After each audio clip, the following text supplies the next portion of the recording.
Eleanor, welcome to the show. I am glad that you joined us today. You are such a wonderful role model and woman of history, and we want to get to know you a little better. So my first question is, what was your childhood like? Until about age 8, I had my mother, father, and 2 little brothers growing up. I always felt I was a disappointment to my mother. She loved parties, fancy things, and that was not who I was as a kid. My father pushed me to figure out things on my own and helped me see that even though we were wealthy, others in the world were not, and those people needed our help. When I was 8, my mother got sick and died. My brothers and I were living with our grandmother at the time because our father had a drinking problem and was in the hospital on and off. My little brother, Elliot Jr., died in 1893. My father passed away shortly after.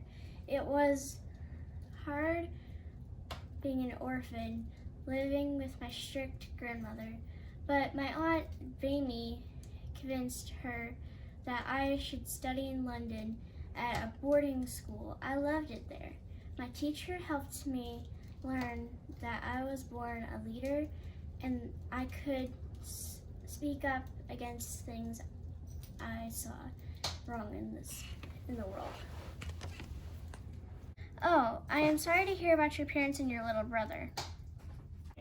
Thank you. It was very difficult, and I was so sad for a long time, but I believe those losses made me a strong woman. After you graduated from school, why did you start teaching unprivileged children in New York?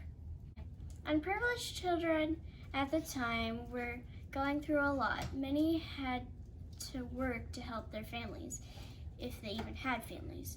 I wanted these children to have education. They could be better themselves in the future. Becoming First Lady is a tremendous honor. Why did you choose to be different from the other First Ladies before you and speak out on issues of the time? Back when I became First Lady, women, children, and blacks didn't really have rights as Americans. I wanted women and blacks to be able to vote. I wanted children to go to school and not work in sweatshops. I wanted blacks treated like any other white American. I felt strongly about all these issues, and I felt like it was someone to speak out. After your husband passed, were you happy that you were still asked to make speeches and work for the United Nations? I was so happy that I was still looked to as a role model, and people respected me and my opinions. I loved working with the United States nations because I helped bring women and children's rights to other nations. One last question before we go. What is something that you wish everyone could learn from your life? I want everyone to know that it is okay to speak up for what you believe and fight for those being mistreated.